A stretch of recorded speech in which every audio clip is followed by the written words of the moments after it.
Hello everyone, welcome to my YouTube channel brain train with Ajay. आज इस video में हम सॉल्व करेंगे उत्तराखंड लेखपाल पटवारी 2016 का पेपर। जी हाँ, वीडियो में आगे बढ़ने से पहले मैं आपको बता देना चाहता हूँ यार, मेरे चैनल को सब्सक्राइब कर लीजिए और घंटे के निशान को दबा दीजिए ताकि मेरी हर एक वीडियो का नोटिफिकेशन आप तक पहुँचता रहे। जी हाँ, हम इसमें क्या करने वाले हैं, अभी उत्तराखंड लेखपाल और पटवारी के लिए एक नई वीडियो सीरीज चालू करने वाले हैं जिसमें हम सारे इंपॉर्टेंट क्वेश्चंस पिछले प्रीवियस ईयर के जितने भी पेपर हैं वो सब सॉल्व कराने जा रहे हैं। आपको इसमें हिंदी जीके सब पढ़ाया जाएगा। तो यार गाइस, चैनल को सब्सक्राइब जरूर कर लीजिए, बहुत ही अच्छी अच्छी वीडियो आपके लिए आने वाली हैं और आपकी तैयारी में बहुत ज़्यादा हेल्पफुल होगा। चलिए आज ये पेपर सॉल्व कर लेते हैं, आपको इससे अंदाज़ा हो जाएगा कि क्या क्या उत्तराखंड लेखपाल पटवारी में पूछा गया था 2016 में और आने वाले पेपर कैसे रह सकते हैं। चलिए शुरू करते हैं बिना किसी देरी के। पहला क्वेश्चन आपके सामने स्क्रीन पर है। जिस प्रकार बीज संबंधित है पौधे से, उसी प्रकार कली संबंधित होगी। ऑप्शन में आपके सामने है, क्या क्या ऑप्शन में देखो। पत्ती, ठीक है। दूसरा क्या है, फल। और तीसरा है क्या है, फूल। और चौथा है जड़। भाई एक बात बताओ, बीज से क्या बनता है, पौधा बनता है। तो कली से क्या बनेगा, फूल ही तो बनेगा। सिंपल सी बात है। तो कौन सा ऑप्शन हो जाएगा, सी ऑप्शन हो जाएगा। ये हमारा क्या हो जाएगा, आंसर हो जाएगा। चलिए आगे बढ़ते हैं बिना। तो यह नेक्स्ट क्वेश्चन आपके सामने स्क्रीन पर है। डी ए संबंधित है आई एफ से, उसी प्रकार एन के संबंधित है किससे, बताना है। तो देखो भाई, डी ए किससे संबंधित है, आई एफ से।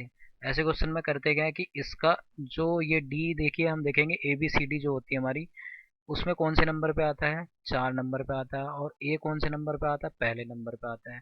और आई देखेंगे तो 9 नंबर पे आता है। और एफ देखेंगे तो कौन से नंबर पे आता है, 6। तो हम देखते हैं क्या पर्टिकुलर नंबर ऐड करने पे ये आ रहा है। मैंने देखा भाई, 4 में अगर मैं 5 ऐड कर रहा हूँ तो 9 आ रहा है। एक में अगर 5 ऐड कर रहा हूँ तो 6 आ रहा है, बिल्कुल सही बात है। तो क्या एन के साथ ऐसा कोई रिलेशन फॉलो कर रहा है, तो हम देखेंगे। मैंने लिखा यहाँ पे, किसको लिखा देखो, एन के को लिख दिया। एन का होता है 14 और के का होता है 11। मैंने 14 में 5 प्लस करा तो देखो मेरा कितना आ रहा है, बी 19 आ रहा है। कितना आ रहा है, 19 आ रहा है। मैंने 11 में 5 प्लस करा तो कितना आ रहा है, 16 आ रहा है। तो देखो 19 किसका होता है, एस का होता है। और 16 किसका होता है, पी का होता है। क्या एस पी कहीं आ रहा है, बिल्कुल आ रहा है भाई। ये हो गया आंसर, सीधी सी बात है, पहला ही ऑप्शन हो गया। तो इस टाइप के क्वेश्चंस को करने के लिए आपको ज़्यादा अगर जल्दी करने हैं तो इनके अल्फ़ाबेटिकल ऑर्डर याद होने चाहिए, कौन से नंबर पे आता है ये। चलिए नेक्स्ट क्वेश्चन पे आगे बढ़ते हैं। क्वेश्चन नंबर 3 आपके सामने है भाई साहब। दिए गए श्रेणी में प्रश्न चिन्ह के स्थान पर क्या आएगा, ये देखो यहाँ पे क्या आएगा ये बताना है। एक श्रेणी बनी हुई है, 7 से 6 हो जा रहा है, 6 से 10 हो जा रहा है, 10 से 27 हो जा रहा है, 27 से 104 हो रहा है। तो ऐसे क्वेश्चंस में हम ये देखते हैं कि पर्टिकुलर कोई पैटर्न फॉलो कर रहा है, जैसे कि प्लस माइनस गुणा भाग स्क्वायर क्यूब, ठीक है, वर्ग कर दो। तो इस टाइप से हम देखते हैं। तो अब चलिए देखते हैं, जैसे कि मैंने देखा 7 से 6 कैसे आ सकता है। मैंने कहा भाई 7 से 6 एक कंडीशन है, साथ ही कहना 7 एक बार मल्टीप्लाई करूं और एक घटा दूं। मैंने देखा 6 मिल रहा है, बहुत बढ़िया। अब देखता हूँ 6 में मैंने करा 6 दूनी 12 और -2 करा, मैंने देखा जी 10 भी मिल गया मुझे, बहुत बढ़िया। मैंने देखा फिर 10 इंटू में 3 करा मैंने और 3 घटा दिया, मैंने देखा जी 30 माइनस ये 27 मिल रहा है जी, बहुत बढ़िया। मैंने देखा फिर 27 इंटू में मैंने 4 करा और माइनस में क्या कर दिया, 4 ही कर दिया। मैंने देखा 7 चौक 28 और 7 चौक 28 और 4 दूनी 104, यानी कि 104 देखो यहाँ पे भी मिल जा रहा है।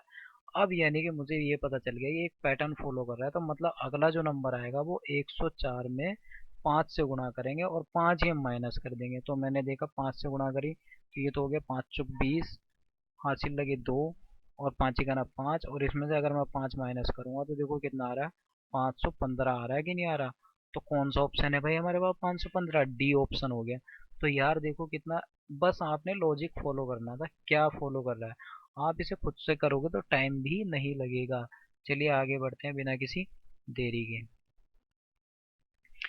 अगला देखिए, अगला भी श्रेणी वाला क्वेश्चन है। दिए गए श्रेणी में प्रश्न चिन्ह के आधार पर क्या आएगा ये बताना है। भाई ये तो देखते ही बता सकते हो, 1 का स्क्वायर 1, 2 का स्क्वायर, 3 का स्क्वायर, 4 का स्क्वायर, स्क्वायर तो जानते होंगे हिंदी में वर्ग कहते हैं, 5 का वर्ग। तो भाई अगला नंबर किसका आएगा, 6 का वर्ग। और 6 का वर्ग क्या होता है, आपको पता है 36 होता है। तो हम देखेंगे कौन सा ऑप्शन है, सी ऑप्शन है, आगे बढ़ जाएंगे। बहुत ही बढ़िया। चलिए आगे चलते हैं। पांचवा क्वेश्चन देखिए गाइज, आपके सामने एक श्रेणी वाला क्वेश्चन है। क्या है, दिए गए श्रेणी में प्रश्न चिन्ह के स्थान पर क्या आएगा ये बताना है। तो हमने देखा प्रश्न चिन्ह के स्थान पर क्या आएगा। तो जब हम क्वेश्चन को देखते हैं तो हमें कुछ पैटर्न तो फॉलो हो जाता है। जैसे कि मैंने देखा ए बी सी डी, देखो बीच में एक सीरीज बननी ना, ए बी सी डी, यानी कि बीच में यहाँ कहीं ना कहीं ई तो आएगा ही आएगा। चलो देख लेते हैं एक बार। ओ से देखो पी हो रहा है, पी से क्या हो रहा है, क्यू हो रहा है, क्यू से क्या हो रहा है, आर, आर से क्या हो रहा है, एस हो रहा है। भाई मैंने देखा एस तो आएगा, और एक बार मैंने बीच में ई बता दिया। अब यहाँ से देखते हैं सी डी ई एफ, यानी कि अब क्या आएगा, जी आएगा कि नहीं आएगा, ई एफ जी, यानी कि एस ई जी जहाँ आ रहा होगा वही हमारा ऑप्शन हो जाएगा। तो बी ऑप्शन हो गया, यही हमारा क्या हो जाएगा, आंसर हो जाएगा। आगे बढ़ते हैं बिना किसी देरी के। क्या है अगला क्वेश्चन, क्वेश्चन नंबर 6, भारतीय मानक समय का निर्धारण किस देशांतर रेखा से होता है। तो भाई ये सीधे सीधी सी बात है, 82.5 डिग्री पूर्व से होता है, यही हमारा ऑप्शन हो जाएगा। चलिए आगे बढ़ते हैं। सातवां क्वेश्चन है, पाक जल संधि का संबंध है। पाक जल संधि किससे संबंधित है। भाई पाक समझ के पाकिस्तान मत लगा के आ जाना। जल पाक संधि जो है भारत और श्रीलंका के बीच में है। क्या है, भारत और श्रीलंका के। भारत का जो तमिलनाडु है, तमिलनाडु राज्य जो है वो क्या करता है, उसके श्रीलंका के एक जिले से जोड़ता है, ठीक है, उससे क्या जोड़ता है, ये संधि है हमारी एक। क्या संधि है कि ये जो मन्नार की खाड़ी होती है और ये पाक की खाड़ी है, वहाँ एक ये रास्ता है एक, ठीक है। तो यही हमारा ऑप्शन हो जाएगा सी वाला। चलिए आगे बढ़ते हैं। ये कह रहा है एस टी पी विचारधारा में एस का क्या तात्पर्य है। तो इसका ऑप्शन हो जाएगा बी, खंडीयकरण क्या होता है इसका, ऑप्शन बी हो जाएगा। चलिए आगे बढ़ते हैं। ये कह रहे हैं कि कौन सा ऑपरेशन उत्तराखंड से संबंधित है। तो देखिए भाई कौन सा ऑपरेशन उत्तराखंड से संबंधित है। Operation Kedar, operation Badri, operation चोटी, ऑपरेशन सूर्यहोप। देखिए ऑपरेशन सूर्यहोप हो जाएगा, यही हमारा क्या हो जाएगा, आंसर हो जाएगा। ये कब कराया गया था, जब 2013 उत्तराखंड में क्या आई थी, बाढ़ आ गई थी, आपको पता है बहुत हानि हुई थी। तो बचाव कार्य जो चल रहा था सेना का, उसे नाम दिया गया था ऑपरेशन सूर्य होप। आगे बढ़ते हैं नेक्स्ट क्वेश्चन पे। वो कह रहा है कि कौन सा शहर कांच कुटीर उद्योग के लिए प्रसिद्ध है। तो कौन सा शहर है भाई, वो फिरोजाबाद हो जाएगा, ऑप्शन नंबर सी। चलिए आगे बढ़ते हैं बिना किसी देरी के। नेक्स्ट क्वेश्चन है देखो, वो कह रहे हैं कि आंध्र प्रदेश पुनर्गठन अधिनियम किस वर्ष में पारित हुआ था। तो 2011 में नहीं होता, 2015 में नहीं होता, 2010 में नहीं होता, इनमें से कोई नहीं हो जाएगा, क्योंकि 2014 में पारित हुआ था, वही हमारा आंसर होता है। अगर होता तो ये नहीं होगा इनमें से। चलिए आगे बढ़ते हैं। वो कह रहे हैं कि निम्न में से कौन सा कथन सत्य है। लोकपाल एवं लोकायुक्त अधिनियम भारत में 2013 में लागू हुआ था। राष्ट्रीय खाद्य सुरक्षा अधिनियम, बिल्कुल सही बात है, ये भी सही बात है और ये भी सही बात है, यानी कि कौन सा ऑप्शन हो जाएगा, सी वाला हो जाएगा। ए और बी दोनों सत्य हैं, यही हमारा आंसर हो जाएगा। नेक्स्ट बढ़ते हैं अगले क्वेश्चन पे। वो कह रहा है कि भारत में डैश 1 जनवरी 1994 को लागू हुआ था। क्या लागू हुआ था भाई, राष्ट्रीय मानव अधिकार आयोग लागू हुआ था 1 जनवरी 1994 को, यही हमारा क्या हो जाएगा, आंसर हो जाएगा। आगे बढ़ते हैं। ये कह रहा है कि आत्म नियमन का सिद्धांत किससे संबंधित है। यार देखो आत्म नियमन का सिद्धांत जो उत्तराधिकार से संबंधित होता है। ये देखिए क्या होता है, राज्यों के कुछ सिद्धांतों दांतों को लेके बात होती है, वहीं से रिलेटेड ये क्वेश्चन पूछा गया था। आगे बढ़ते हैं बिना किसी देरी के। वो कह रहे हैं कि डैश ने भारतीय संविधान की उद्देशिका यानी कि प्रस्तावना के प्रारूप को किसने बनाया था। ऑप्शन में है Mahatma Gandhi, Jawaharlal Nehru, Vallabh Bhai Patel, doctor B R Ambedkar. यही हमारा ऑप्शन हो जाएगा डी वाला, बी आर अम्बेडकर। चलिए नेक्स्ट क्वेश्चन पे। 16वें क्वेश्चन में कह रहा है, एक पुरुष का परिचय कराते हुए एक महिला ने कहा कि इनकी पत्नी मेरे पिता की एकलौती पुत्री है, इस महिला का उस पुरुष से क्या संबंध है। भाई मान लो ये एक औरत है, इसने एक आदमी से कहा कि जो इसकी वाइफ है, यानी कि ये जो इसकी वाइफ है, इनकी पत्नी, इसके जो पिता है, चलो इसके जो पिता है, इसका जो फादर है, ये उसकी क्या हो जाएगी, डॉटर हो जाएगी, मतलब बेटी हो जाएगी कि नहीं हो जाएगी, पुत्री हो जाएगी। ये पिता आ गया, ये पुत्री आ गई, ये वो आदमी हो गया जिससे वो कह रही है। तो वो कह रहे कि इसके मेरे पिता की एकलौती पुत्री है, इसकी पत्नी मेरे पिता की एकलौती पुत्री है। भाई वो अपने बारे में तो बात कर रही है, मतलब अपने पिता की एकलौती पुत्री ये खुद ही होगी, ठीक है, और वही क्या है, इसकी पत्नी है। तो ये क्या हो जाएगा, इसका क्या हो जाएगा, इस महिला से पुरुष का संबंध क्या हो जाएगा, इसका पति हो जाएगा कि नहीं हो जाएगा। चलिए नेक्स्ट क्वेश्चन पे बढ़ते हैं आगे। तो गाइज नेक्स्ट क्वेश्चन देखिए, शिल्पी का परिचय कराते हुए, शिल्पी का परिचय कौन करा रही है जी, ऋचा करा रही है। ऋचा ने कहा यह मेरे पिता की एकलौती पुत्री की एकलौती पुत्री है। मैंने कहा ये ऋचा है, ऋचा का ये फादर आ गया। भाई ऋचा कह रही है एकलौती पुत्री, यानी कि खुद की बात कर रही है, यानी कि शिल्पी क्या है, इसी की क्या है, पुत्री है, एकलौती पुत्री की पुत्री है। भाई इसकी एकलौती पुत्री कौन है, ऋचा, और इसकी पुत्री कौन है, ये शिल्पा ही आ गई। तो यही तो कहना चाह रहे हो, शिल्पा आ गई तो वो क्या हो जाएगी, वो उसकी माता ही तो हो जाएगी, क्या हो जाएगी, माता हो जाएगी। यही हमारा आंसर हो जाएगा डी वाला। आगे बढ़ते हैं। कह रहा है कि देखिए अगला आगे वाला क्वेश्चन क्या है, ज्ञात करो। भाई देखो ऐसे क्वेश्चन में भी वही रिलेशन ढूंढना होता है, जैसे कि यहाँ पे 5 से क्या हो जा रहा है, 10 हो जा रहा है, और 12 से 26 हो जा रहा है, 26 से 54 हो जा रहा है, 54 से 110 हो जा रहा है, और 110 से क्या हो जा रहा है, x हो जा रहा है। तो x की वैल्यू बतानी। तो मैंने कहा भाई 5 से 10 कैसे आ सकता है, मैंने कहा भाई 5 गुना गया 2 कर दूं, यानी कि 10 आ गया, और प्लस 2 कर दूं तो 12 आ रहा है, बिल्कुल आ रहा है। चलिए मैंने देखा क्या, ऐसे 12 गुना 2 कर देता हूँ मैं, और प्लस में 2 कर देता हूँ, तो 12 दूनी 24, और प्लस 2 कितना आ रहा है, 26 आ रहा है। बिल्कुल सही बात है जी, आ गया। मैंने कहा 26 से 54 कैसे आ रहा है, मैंने कहा 26 गुणा गया 2, यानी कि कितना हो गया 52, और प्लस 2 कर देता हूँ, तो भाई साहब 54 आ रहा है जी, बिल्कुल सही है। मतलब पैटर्न हमारा क्या कर रहा है, फॉलो कर रहा है। मैंने इसमें 54 गुणा गया 2 करा, और प्लस 2 करा, तो भाई 110 आ रहा है, बिल्कुल सही बात है। पैटर्न क्या हो रहा है, फॉलो होता जा रहा है। तो इसका मतलब ये जो अगला नंबर आएगा वो भी ऐसे ही आएगा, 110 गुणा गया 2 और प्लस में 2, यानी कि कितना हो जाएगा 220, प्लस में 2 कितना हो जाएगा 222 आंसर हो जाएगा। और कौन सा ऑप्शन नजर आ रहा है भाई, ऑप्शन ए ही नजर आ गया है, यही हमारा क्या हो जाएगा, आंसर हो जाएगा। तो देख सकते हो ऑप्शन ए ही है जो 222 आ रहा है। आगे बढ़ते हैं नेक्स्ट क्वेश्चन की तरफ। हाँ वो कह रहे हैं, देखिए नेक्स्ट क्वेश्चन क्या है। नेक्स्ट क्वेश्चन है कि बुद्ध के जीवन का संबंध किस राज्य से था।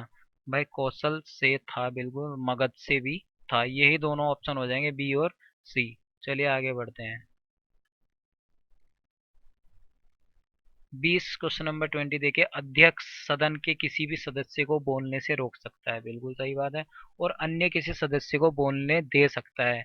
यह घटना क्या कहलाती है, ये घटना क्या कहलाती है भाई, ये बैठ जाना कहलाती है। क्या हो जाती है, बैठ जाना कहलाती है। यही हमारा क्या हो जाएगा, आंसर हो जाएगा। आगे बढ़ते हैं। वो कह रहा है कि निम्नलिखित में से पूंजीगत लेखा की रचना करते हैं। पूंजीगत लेखा की रचना कौन करते हैं, देखो भाई, विदेशी या धन या प्रत्यक्ष विदेशी निवेश। तो इसमें क्या हो जाएगा, विदेशी और प्रत्यक्ष विदेशी निवेश दोनों करते हैं, तो ए और सी दोनों हो जाएगा। क्या हो जाएगा, ए और सी दोनों हो जाएगा, डी आंसर हो जाएगा हमारा इसका। चलिए आगे बढ़ते हैं बिना किसी देरी के। वो कह रहे हैं कि सूची 1 का मिलान सूची 2 से करना है। सूची 1 तहसील को दिखा रही है और सूची 2 जिला को दिखा रही है। तो भाई हमने बताना है कि कौन कौन कहाँ से रिलेटेड है। तो सबसे पहली बात जब हमने देखा सल्ट, अब देखो सल्ट आ रहा है, तो सल्ट क्या है हमारा, अच्छा सल्ट देखो कहाँ का आ जाएगा, अल्मोड़ा का आ जाएगा। क्यों, क्योंकि देखो सल्ट को हम क्या कहते हैं, कुमाऊं की बरदोली भी कहते हैं इसको, सल्ट को क्या बोलते हैं, बरदोली भी कहते हैं, याद रख लेना, इसको पूछा भी जा सकता है। तो मुझे पता चल गया एक का कौन सा होगा, 3 होगा, तो एक का 3 दो ऑप्शन में दिख रहा है, इसमें और इसमें, यानी कि और क्रॉस चेक कर लेते हैं। लेंस डाउन भाई कहाँ आता है हमारा, पता है पौड़ी गढ़वाल में आता है, यानी कि बी का 4 दोनों ऑप्शन में मैच कर रहे हैं। ओखी मठ तो आपको पता ही होगा, अपने रुद्रप्रयाग में आता है। चलिए जी, रुद्रप्रयाग आ गया। और खटीमा हमारा कहाँ हो जाएगा, खटीमा हमारा आ जाएगा उधम सिंह नगर में। तो कौन सा ऑप्शन हो जाएगा भाई, 3 4, और हमने देखा ओखी मठ किस में आ रहा था, इसमें आ रहा था पहले में, और ये हमारा हो गया सी ऑप्शन हो जाएगा। कौन सा हो जाएगा जी, सी ऑप्शन हो जाएगा। कौन सा हो जाएगा, सी ऑप्शन हो जाएगा। क्योंकि देखो पहला सल्ट आ गया अल्मोड़ा में, और लेंस डाउन आ गया किस में, हमारा पौड़ी गढ़वाल में, और ओखीमठ आ गया रुद्रप्रयाग में, और दूसरा जो था फिर ये हमारा कौन सा था, खटीमा आ जाएगा हमारा उधम सिंह नगर में। तो हमारा ये सी ऑप्शन हो जाएगा। आगे बढ़ते हैं बिना किसी देरी के। वो कह रहा है कि सूची 1 और सूची 2 का मिलान करें। सूची 1 और सूची 2 का मिलान करना है। सबसे पहले सूची में टाउन दे रखा है, दूसरा जिला दे रखा है। तो क्या क्या दे रखा है भाई, मुझे दिख रहा है डुंडा दिख रहा है, किच्छा दिख रहा है, त्यूनी दिख रहा है, और बेरीनाग दिख रहा है। भाई मुझे पता है कि बेरीनाग और ये त्यूनी, त्यूनी का तो देखो फेमस क्या है, देहरादून से हो जाएगा। तो यानी कि सी ऑप्शन में कौन सा है, सी का 2 ऑप्शन में भाई एक के साथ ही मैच कर रहा है, ये वाला पहले वाला। चलिए और कोई तो मैच कर नहीं रहा, तो मतलब ये जल्दी देखने का तरीका हो गया। बाकी आपको पता होना चाहिए कौन किससे मैच कर रहा है। जैसे कि डूंडा हमारा किससे करता है, उत्तरकाशी से करता है। और हमारा जो बैरी नाग होता है वो किससे करता है, पिथौरागढ़ से करता है। और जो हमारा ये किच्छा हो गया, किच्छा किससे करता है हमारा, किच्छा किससे करता है, किच्छा हमारा हो गया जी आपका उधम सिंह नगर से। ठीक है, तो ये इस तरह से हमारे ऑप्शन हो जाएगा। देखो ट्यूनी तो बहुत फेमस, ट्यूनी क्यों फेमस है, थोड़ा सा मतलब यहाँ पे क्या मिली है, एक गुफा मिली है जो बहुत ही मतलब बोल रहे हैं कि मतलब काफी गहरी, काफी लंबी है वो गुफा। चलिए नेक्स्ट आगे बढ़ते हैं 24 क्वेश्चन पे। देखो इसमें भी क्या करना है, एक्स का मान बताना है। यहाँ से x से 39 हो गया, 39 से 22 हो गया, 22 से 13 हो गया, 13 से 8 हो गया। या आप 5 से 8 आ सकते हो, 8 से 13 आ सकते हो, जैसे आप चाहो वैसे कर लो। तो मैंने देखा मुझे इधर से इजी पड़ रहा है। 5 से मैं 8 कैसा आ सकता हूँ, मैंने कहा 5 में +3 कर दो 8 आ जाओगे।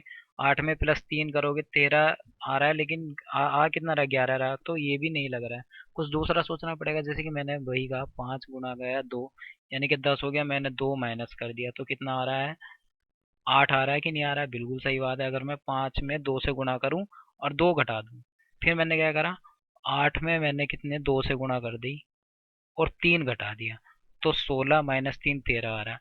मैंने फिर क्या करा, 13 में कितने से गुणा कर दी, 2 से, और 4 घटा दिया, 13 दूनी 26, और 26 माइनस 4 क्या हो रहा, 22 आ गया। यानी कि इस बार क्या करना पड़ेगा मुझे, 22 गुणा 2 करना पड़ेगा और 5 घटा दूंगा तो भाई 39 आ रहा है। यानी कि यहाँ पे भी मुझे क्या करना पड़ेगा, 39 गुणा गया 2, और माइनस क्या करूंगा इस बार, 6 करूंगा, यानी कि 78 -6 क्या आ जाएगा, 72 आ जाएगा। यानी कि एक्स की जो वैल्यू आ रही है वो कितनी आ रही है, 72 आ जाएगा, वही हमारा आंसर हो जाएगा।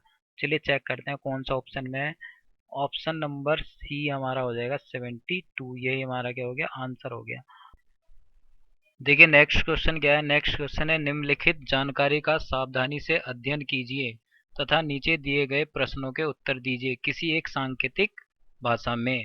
ठीक है, देखो क्या है ये, कोडिंग डिकोडिंग का क्वेश्चन है। इसमें क्या है, जैसे कि ये सेंटेंस लिखा है पहला, वेरी वेल अन रेस्पेक्ट इस प्रकार लिखा जाता है, फो मी ला गु। ठीक है, रेस्पेक्ट इज ऑलवेज अन इस प्रकार लिखा जाता है, डी सी गु मी बम बी एम। ठीक है, तो मतलब देखो ऐसे जो क्वेश्चंस होते हैं उनको करते कैसे हैं। सबसे पहले जैसे कि मैं पहले स्टेटमेंट पे ध्यान देता हूँ। पहला मैंने देखा, पहला स्टेटमेंट क्या है, ये वाला है, वेरी वेल अनरेस्पेक्ट। मैं जाऊंगा दूसरे स्टेटमेंट पे, उसमें लिखा रेस्पेक्ट इज ऑलवेज अन। मैं देखूंगा दोनों में कॉमन क्या है। आपने देखा यहाँ पे भी रेस्पेक्ट आ रहा है और यहाँ पे भी रेस्पेक्ट आ रहा है। आपने देखा अर्न यहाँ पे भी आ रहा है, अर्न यहाँ पे भी आ रहा है, मतलब ये दोनों शब्द कॉमन है यहाँ पे। इसका मतलब अब इनके जो डिकोडिंग है उनमें भी देखेंगे क्या क्या कॉमन आ रहा है। मैंने देखा मी यहाँ पे भी आ रहा, मी यहाँ पे भी आ रहा, और ये गु यहाँ पे भी आ रहा है और गु यहाँ पे भी आ रहा है। मतलब मुझे इतनी बात तो पता चली है क्या, कि जो क्या होगा, एक तो अर्न होगा और जो रेस्पेक्ट होगा। मैंने यहाँ पे लिखा अर्न और कोमा लगा दिया मैंने रेस्पेक्ट। उसके दोनों के दो कोड हो सकते हैं, एक तो हो सकता है मी और एक हो सकता है गू। ठीक है, इन दोनों में से कोई भी एक हो सकता है, अभी हमें कंफर्म नहीं है, आगे बढ़ेंगे। तीसरा मैंने स्टेटमेंट पढ़ा, तीसरे में लिखा है वेल बीइंग इज इसेंशियल। क्या लिखा है? Bang well being is essential. अब देखेंगे ये वाले का इसका किसी के साथ कुछ मैच कर रहा है क्या? हाँ मैच कर रहा है, देखो वेल ऊपर वाले में भी है और वेल यहाँ पर भी है। तो देखेंगे दोनों में कोई कॉमन आ रहा है वेल के लिए, बिल्कुल।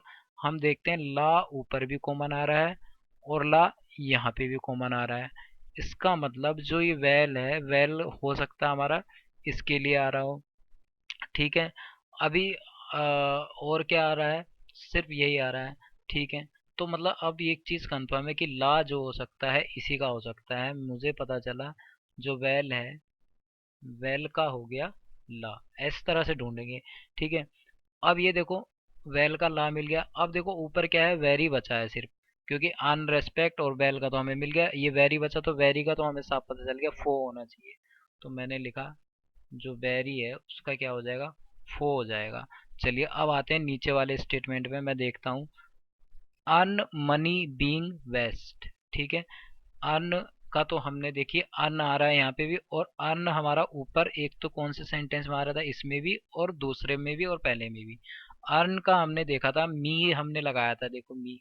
अब देखो अर्न यहाँ पे भी आ रहा, तो यानी कि मी हो सकता है। अब मुझे पता चल गया, यानी कि अर्न किसका है, मी का हो जाएगा, और रेस्पेक्ट का क्या हो जाएगा, जी यू हो जाएगा। बेल का ला हो गया, वेरी का फो हो गया। अब हमें क्या है, मोस्टली सारे के सारे हमें पता चल गए। लेकिन अब देखो अब क्या है, अब क्या है, अब क्या है, अब क्या है, देखो well being well being well being. ठीक है, अब वेल बीइंग इज इसेंशियल, देखो इज यहाँ पे भी कॉमन है और कहाँ पर था, इज यहाँ पे भी कॉमन है। ठीक है, हमने देखा था कि इज यानी कि क्या क्या आ रहा था, एक तो बी एम आ रहा था और वी एम यहाँ पे भी आ रहा, मतलब इज का मुझे पता चल गया, जो इज होगा उसका क्या होगा, बी एम होगा। क्या होगा, इज का बी एम होगा। अब मुझे पता चल गया, बी एम भी पता चल गया। अब देखो an money is money being best. अब देखो बीइंग यहाँ पे भी आ रहा था और बीइंग यहाँ पे भी आ रहा है, और हम देखेंगे यानी कि एक्स एफ यहाँ पे भी है और एक्स एफ यहाँ पे भी, तो मुझे पता चला ये जो बीइंग है, बीइंग का क्या हो जाएगा, एक्स एफ हो जाएगा। समझ रहे हो? अब देखो ये जी टी और क्यू एस बचा है, जो जी टी और क्यू एस हो सकता है वो हो सकता है किसके लिए यूज हो रहा, मनी के लिए यूज हो रहा होगा। तो हमने यहाँ पे मनी लिख दिया और मनी के लिए क्या लिख दिया, जी टी और क्यू एस लिख दिया। सबसे पहला क्वेश्चन क्या है, मनी के लिए सांकेतिक कोड क्या हो सकता है? तो मैंने बताया था, देखो जी टी और क्यू एस बच रहा है, हमें कंफर्म नहीं हुआ तो ऑप्शन कौन सा हो जाएगा, डी ऑप्शन हो जाएगा। यही हमारा क्या हो गया, पहला आंसर हो गया इस कोडिंग डिकोडिंग पे, यानी कि जी टी और क्यू एस। चलो दूसरा क्वेश्चन देखते हैं इसी पे बेस्ड दूसरा क्वेश्चन क्या है, वेरी इसेंशियल को किस प्रकार लिखा जा सकता है? तो भाई वेरी इसेंशियल, अभी देखो हमने ऊपर जो टेबल बनाई थी, ऊपर टेबल में हमने लिखा था कि जो वेरी का होता है वो क्या होता है, ये देखो वेरी का हमने बना दिया था फो होता है, क्या होता है, फो। और हमने देखा था जो इसेंशियल है, इसेंशियल का क्या आ रहा था, एच आर आ रहा था। क्या आ रहा था, एच आर आ रहा था। क्यों? क्योंकि यहाँ पे सिर्फ ये एच आर ही बचा रहा था, एक एक्स्ट्रा कोड। यानी कि मैं यहाँ पे लिख देता हूँ इसेंशियल, इसेंशियल का क्या आ रहा था, यहाँ पे एच आर आ रहा था। तो अब मुझे पता चल गया कि फो एच आर, तो जो फो एच आर हो जाएगा वो क्या हो जाएगा, वेरी इसेंशियल का कोड हो जाएगा। तो देखो हमने देखा यहाँ पे फो एच आर आ रहा है, यही हमारा क्या हो जाएगा, आंसर हो जाएगा। समझ रहे हो? चलिए नेक्स्ट क्वेश्चन पे चलते हैं। नेक्स्ट क्या है इसका, वो कह रहा है निम्नलिखित में से ऑलवेज वेल रिस्पेक्ट किसका होगा? तो रिस्पेक्ट का हमने देखा था क्या आ रहा था, जी यू तो आ रहा था, मतलब जी यू तो आएगा ही आएगा। फिर हमने वेल का भी डिकोड करा था, जो वेल का आया था हम ऊपर जाके टेबल में देखते हैं कि वेल का क्या आ रहा था, हमने हमने वेल का निकाला था ला। तो हमें पता चला जी यू और ला तो आएगा ही आएगा। हमने देखा जी यू ला किस में आ रहा है, जी यू ला इसमें आ रहा है, जी यू ला और किसी में नहीं आ रहा है, यानी कि ए ही ऑप्शन हो जाएगा। यही हमारा क्या हो गया, आंसर हो गया। आगे बढ़ेंगे नेक्स्ट क्वेश्चन पे।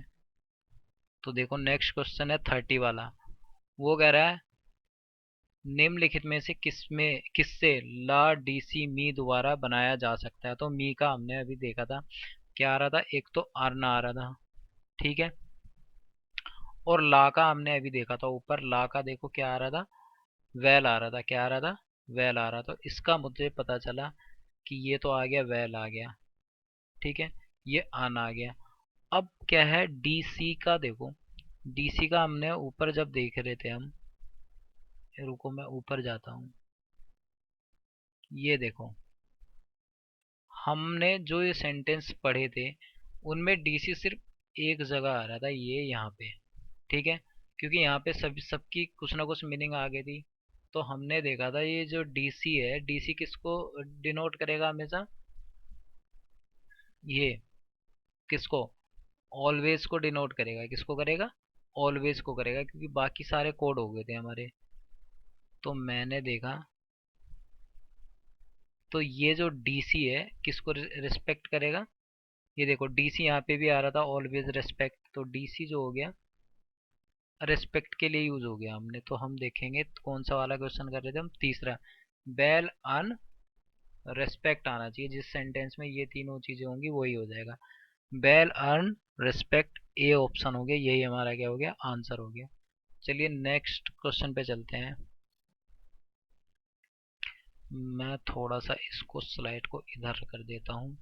चलिए देखो नेक्स्ट क्वेश्चन क्या है, नेक्स्ट है सही कदम का चयन कीजिए। क्या लिखते हैं, कदम, सही स्टेटमेंट का चयन कीजिए। देखो माणा पास चमोली में स्थित है, बिल्कुल सही बात है, हमें पता है। सैलादुरा पास पिथौरागढ़ में स्थित है, बिल्कुल सही बात है। ए और बी दोनों सही है, यही आंसर हो जाएगा, यानी कि ए और बी दोनों सही हो जाएंगे। नेक्स्ट क्वेश्चन पे चलते हैं।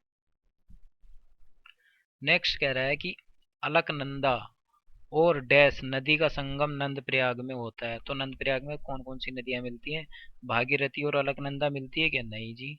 मंदाकिनी मिलती है, नहीं। विष्णुगंगा नदी मिलती है, नहीं। यानी कि इनमें से कोई नहीं होगा, क्या होगा, इनमें से कोई नहीं, डी ऑप्शन हो जाएगा। भाई अलकनंदा के साथ कौन सी नदी मिलती है, नंदाकिनी मिलती है ना, कौन सी वो मिलती है, नंदाकिनी होती है। तो यही हमारा आंसर होना था, इसमें नंदाकिनी ऑप्शन था नहीं। चलिए नेक्स्ट क्वेश्चन पे चलते हैं, नेक्स्ट क्वेश्चन पे चलते हैं। अब देखो नेक्स्ट क्वेश्चन क्या है, नेक्स्ट है डैश के अंतर्गत सुमंत विदेश मंत्री कहलाता था। देखिए किसके राज्य के अंदर, किसके मतलब जब शासन था, सुमंत विदेश मंत्री कहलाता था। तो वो कौन सा ऑप्शन हो जाएगा, शिवाजी हो जाएगा, क्या हो जाएगा, शिवाजी, सी ऑप्शन हो जाएगा। चलिए नेक्स्ट क्वेश्चन पे चलते हैं।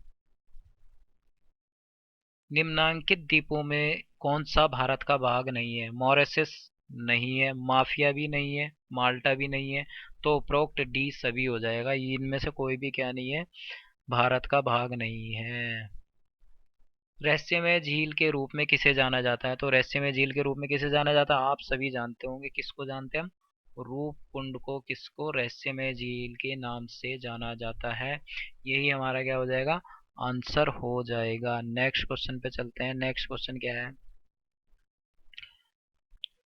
तो यार देखो नेक्स्ट क्वेश्चन क्या है, यूनेस्को द्वारा डैश को सन 1988 में वैश्विक धरोहर स्थल घोषित किया गया था, किसको किया गया था, ऑप्शन नंबर ए हो जाएगा, नंदा देवी बायोस्फीयर रिजर्व को, यही हमारा हो गया। नेक्स्ट क्वेश्चन पे चलते हैं। नेक्स्ट क्वेश्चन देखिए 37, कंप्यूटर शब्दावली में बीसीडी का क्या मतलब होता है।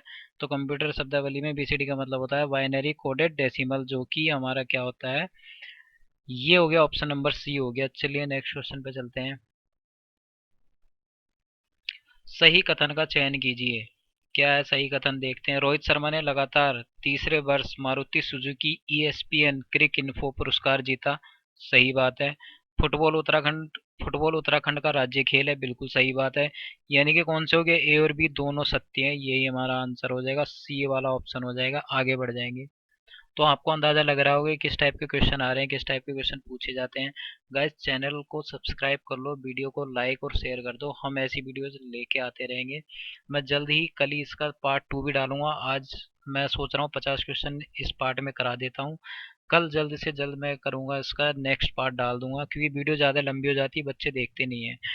चलिए देखो नेक्स्ट क्वेश्चन क्या है, बद्रीनाथ तो बद्रीनाथ धाम के कपाट खोलने की तिथि किस दिन निश्चित की जाती है? तो बद्रीनाथ धाम कपाट खोलने की जो तिथि होती है वो किस दिन निश्चित करी जाती है भाई? बसंत पंचमी के दिन। यही हमारा आंसर हो जाएगा। आगे बढ़ते हैं। 40वां क्वेश्चन देखो, कह रहा है कि कुमाऊं मंडल के कितने जनपद गढ़वाल मंडल की सीमा को स्पर्श करते हैं? 5, जी नहीं। 2, जी नहीं। 3, जी नहीं। कौन सा हो जाएगा इनमें से? कोई नहीं, डी ऑप्शन हो जाएगा। आगे बढ़ते हैं फटाफट। देखिए वो कह रहा है कि डैश ऑस्ट्रेलियाई ऑस्ट्रेलियाई ओपन पुरुष एकल 2016 का खिताब किसने जीता? तो भाई इसका आंसर हो जाएगा सी, नोवाम जोकोविच ने जीता था। और आने वाले एग्जाम के लिए जरूरी है आप 2020 और 2021 से जो भी रिलेटेड ऐसे हुए हैं उनका आप याद करके जा सकते हो। इवन 2019 तक का भी याद करके जा सकते हो। मैं वीडियो डाल दूंगा इसको, इसके ऊपर बना के किताबों के ऊपर। चलिए नेक्स्ट क्वेश्चन पे चलते हैं। 42वां क्वेश्चन देखिए, कॉम्पैक्ट डिस्क में कौन सी तकनीक का इस्तेमाल होता है? तो लेजर तकनीक का इस्तेमाल होता है। बी ऑप्शन हो जाएगा। ये हमारा क्या हो गया? आंसर हो गया। नेक्स्ट क्वेश्चन पे चलते हैं। वो कह रहे हैं कि गलत कथन का चयन कीजिए। गौरीदत्त पांडे जी को विकास मानव के नाम से जाना जाता है, यही गलत कथन है। तो यही हमारा ऑप्शन हो जाएगा ए वाला। देखो कर्णावती को नाकटे के रानी के नाम से जाना था, बिल्कुल सही बात है। बड़ी दत्त पांडे को कुमाऊं केसरी के नाम से जाना था, ये भी बात सही है। तो यही हमारा ए ऑप्शन गलत है। तो यही हमारा आंसर हो जाएगा, क्योंकि गौरीदत्त पांडे को किसके नाम से जानते हैं? गोरदा के नाम से जानते हैं। किससे? गोरदा के नाम से, या लोक रत्न के नाम से भी इनको जाना जाता है। चलिए आगे बढ़ते हैं। 44वां क्वेश्चन देखो, ये क्या कह रहा है। उत्तराखंड का गांधी किस उत्तराखंड का गांधी के नाम से किसे जाना जाता है? तो वो हो जाएगा इंद्रमणि बडोनी को क्या जाता है? गांधी जी के नाम से जाना जाता है। आगे बढ़ते हैं। ये देखो, ये क्वेश्चन में मुझे थोड़ा सा मिसप्रिंट लगा। यदि एक आयत की लंबाई और चौड़ाई आधार कथा, ये तो गलत है। मतलब ये क्वेश्चन ऐसा हो सकता है कि लंबाई और चौड़ाई को क्या कर दिया जाता है? आधा कर दिया जाता है। तो परिणाम क्षेत्रफल क्या होगा ये बताना है। तो देखो एक बात बताओ, एरिया क्या होता है आयत का? लंबाई ए, गुणा गया चौड़ाई। अगर मैं क्या करता हूँ एरिया, अगर मैं इसको आधा कर देता हूँ मतलब बाई 2, और इनटू में बाई 2, ठीक है, मतलब आधा आधा 2 से डिवाइड कर दिया, तो ऊपर आ जाएगा लंबाई गुणा चौड़ाई बटे में 4 आ जाएगा। तो कितना आ रहा है? 1/4 हो रहा है। कितना हो जा रहा है? पहले एरिया एल इंटू बी था, और अब कितना हो गया? 1/4। तो 1/4 का मतलब क्या होता है? 1/4 का मतलब अगर मैं देखता हूँ, अगर इसे परसेंटेज में निकालता हूँ मैं, तो 1/4 में गुणा 100 कर दो, 25% आ जाएगा। कितना आ जाएगा? 25%। तो यही हमारा ए ऑप्शन हो जाएगा। ये हमारा क्या हो गया? आंसर हो गया। चलिए नेक्स्ट क्वेश्चन पे चलते हैं। तो यार नेक्स्ट क्वेश्चन देखो, वो कह रहा है कि एक दुकानदार ने 30 रुपए में प्रति दर्जन अंडा खरीदा। प्रति दर्जन मतलब 12 अंडे खरीदे होंगे, और उसे 12% के लाभ पर प्रति सैकड़ा की दर पर बेच दिए। मतलब 100 अंडे उसने 12% के लाभ पर बेच दिए हैं। तो बताओ विक्रय मूल्य क्या होगा? भाई सिंपल सी पहली बात तो हमें देखना पड़ेगा क्रय मूल्य। यानी कि उसने 12 अंडे कितने के खरीदे? 30 रुपए के। भाई एक दर्जन में कितने होते हैं? 12 ही तो होते हैं। तो मैंने कहा भाई एक जो अंडा होगा उसका जो रेट आएगा वो कितना आएगा? 30/12, है कि नहीं? मैंने देखा ये 6 से 6 5 जा, और ये 6 2 जा, यानी कि कितना आएगा? 2.5 रुपीज। मतलब 2.5 रुपए का एक अंडा खरीदा होगा उसने। अब उसने बेचे कितने? 100 अंडे। तो पहले हमें ये भी तो देखना पड़ेगा 100 अंडों का मूल्य कितना पड़ेगा उसे। तो हमने देखा कॉस्ट प्राइस, यहाँ पे निकाल लेते हैं, क्रय मूल्य निकाल लेते हैं। क्रय मूल्य तभी तो विक्रय मूल्य आएगा। तो भाई 2.5 रुपए का एक अंडा है, उसने 100 बेचे। तो हमने देखा कितना आ रहा है? 250 रुपये आ रहा है। 250 रुपये क्या है? 250 रुपये के अंडे उसने खरीदे, फिर बेचा कितने में उसने? लाभ देखो कितना है? 12% के लाभ पे बेचा है। तो अब हम निकाल लेंगे विक्रय मूल्य। क्या निकाल लेंगे? विक्रय मूल्य। तो विक्रय मूल्य का जो फॉर्मूला हो जाएगा वो कितना हो जाएगा? भाई 250 रुपये का कितना निकाल लेंगे? 112% निकाल लो। क्या निकाल लो? 112% निकाल लो। क्यों? क्योंकि भाई इसी लाभ पे तो बेचा उसने। मैंने 0 से 0 काटा, 5 से 2 टाइम कटा, 5 से 5 टाइम कट गया, और 5 से देखा मैंने ये, 2 से 1 कटा, 2 पंजे 10, और 2 छंग 12। मैंने देखा 5 छंग 30, और 5 पंजे 25, यानी कि तीन 280 रुपये आ गया। कितना आ गया? 280 रुपये आ गया। ए ऑप्शन हो गया। कौन सा हो गया? ए ऑप्शन हो गया। आगे बढ़ते हैं नेक्स्ट क्वेश्चन पे। देखो नेक्स्ट क्वेश्चन क्या है, 47वां। एक्स किसी काम का 1/4 हिस्सा 10 दिन में करता है। चलो मैंने बना दिया एक्स क्या कर रहा है भाई, 1/4 हिस्सा कितने दिन में कर रहा है? 10 दिन में कर रहा है। भाई 1/4 हिस्सा अगर 10 दिन में कर रहा तो मैं कहूँगा एक काम को, पूरे काम को कितने दिन में करेगा? 4 से यहाँ गुणा कर देंगे तो कितना हो जाएगा? 40 दिन हो जाएगा कि नहीं हो जाएगा? ये इतने दिन आ रहा था यहाँ पे, ये इतने दिन मतलब 40 दिन में कर देगा। चलो जी, एक्स उस काम को कितने दिन में कर सकता है? 40 दिन में। फिर वो कह रहा है जेड 40% काम 40 दिन में करता है। कौन है ये? वाई। वाई क्या करता है? 40% काम 40 दिन में करता है। तो मैंने कहा भाई 1% काम कितने दिन में करेगा? आप कहोगे जी 1 दिन में, क्योंकि भाई डिवाइड करेंगे तो एक ही तो आएगा। तो मैंने कहा 100% काम कितने दिन में करेगा? आप कह दोगे जी उसे तो पूरे 100 दिन लगेंगे। इस बाई को लग रहे हैं 100 दिन। अब मैं क्या देखता हूँ जेड, जेड को कितना टाइम लग रहा है। तो जेड क्या कर रहा है? 1/3 हिस्सा, ये जेड की बात कर रहा मैं यहाँ पे। जेड 1/3 हिस्सा कितने दिन में कर रहा है? 13 दिन में कर रहा। तो मैंने कहा पूरा काम कितने दिन में कर रहा है? 3 को उधर मल्टीप्लाई कर देंगे तो 39 दिन में करेगा। कितने दिन में करेगा? 39 दिन में। तो वो कह रहा है कि कौन कार्य को पहले पूरा करेगा? तो 40 दिन वाला पहले करेगा, 100 दिन वाला या 39 दिन वाला? ऑब्वियस सी बात है 39 दिन वाला पहले करेगा, यानी कि जेड ऑप्शन हो जाएगा हमारा। सी आंसर हो गया। क्या हो गया? सी आंसर हो गया। चलिए बढ़ते हैं नेक्स्ट क्वेश्चन पे। नेक्स्ट क्वेश्चन क्या है? ये है कि पिथौरागढ़ को स्थापित करने के लिए कौन जाना जाता है? भाई कौन जाना जाता है? राजा पिथौरा। कौन है? एक तो देखो सबसे पहले ऑप्शन में क्या है? राजा पिथौरा, ठीक है। राजा प्रीतम, ठीक है, राजा प्रीतम। और तीसरा कौन सा है? राजा पिथौरा शाही। ये इनमें से कोई नहीं। तो कौन सा आंसर हो जाएगा? राजा पिथौरा शाही। सी ऑप्शन हो जाएगा। कौन सा? सी ऑप्शन हो जाएगा। नेक्स्ट बढ़ते हैं अगले क्वेश्चन पे।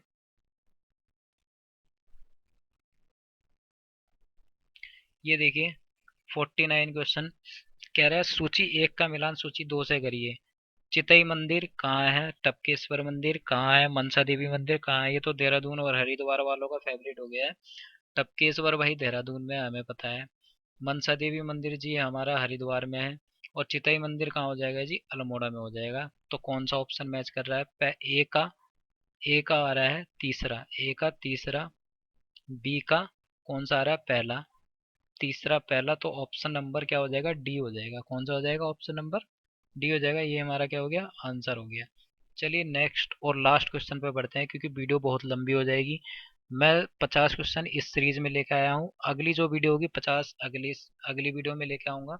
मैं सारे 200 के 200 क्वेश्चन कराऊंगा गाइज। आपको चैनल को सब्सक्राइब कर लो और बेल आइकन का बटन जरूर दबा देना, ताकि जैसी मैं मेरी नेक्स्ट वीडियो आए आपके पास नोटिफिकेशन पहुंच जाए।